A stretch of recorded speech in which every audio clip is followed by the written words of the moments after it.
Madame, Monsieur, bonsoir. Les obsèques de René Gaillard, député maire de Niort, ont donc eu lieu cet après-midi. L'hommage de la population a été à la mesure de ce qu'a apporté durant sa vie politique René Gaillard à sa ville et à son département des Deux-Sèvres. Reportage à Niort de Pierre Young et Bertrand Joucla-Parker.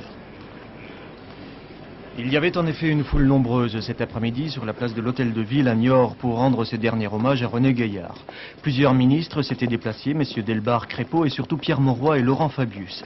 À leur côté, un nombre impressionnant de personnalités politiques nationales et locales.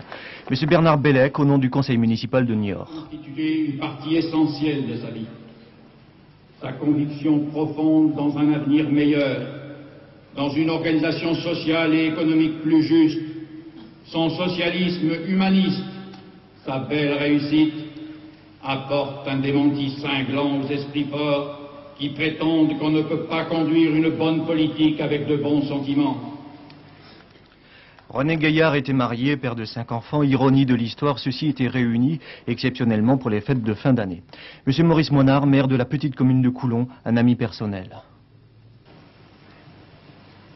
Paulette, vous le savez, c'est le cœur qui a lâché.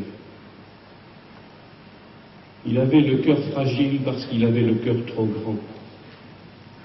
Personne n'a jamais fait appel à lui en vain.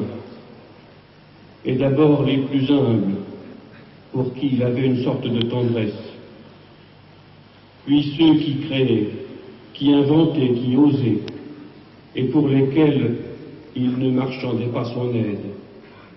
Enfin, les courtisans qui l'écoutaient quand bien même il en avait un peu de mépris. Pouvait-on offrir à René Gaillard un plus bel hommage avec la présence des 2 premiers ministres de la gauche au pouvoir depuis 1981? Laurent Fabius s'est imposé une règle de silence. En pareille circonstance, Pierre Mauroy et René Gaillard ont été compagnons de route pendant près d'un quart de siècle. Je l'ai connu comme animateur des Poyello-Lagrange, exactement comme je l'ai connu député-maire, questeur à l'Assemblée nationale, allant jusqu'au bout de son effort, jusqu'au bout de sa décision, jusqu'au bout de sa logique. L'homme s'identifiait à la fonction pour atteindre la plus grande efficacité.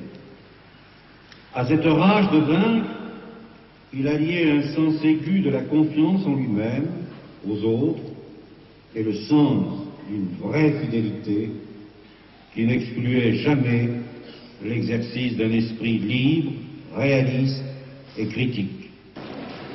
L'année 85 se termine donc tristement pour les Niortais. Ils ont perdu un élu tout entier dévoué à sa ville. Conseiller municipal à partir de 1959 et maire à partir de 1971, député depuis 1973.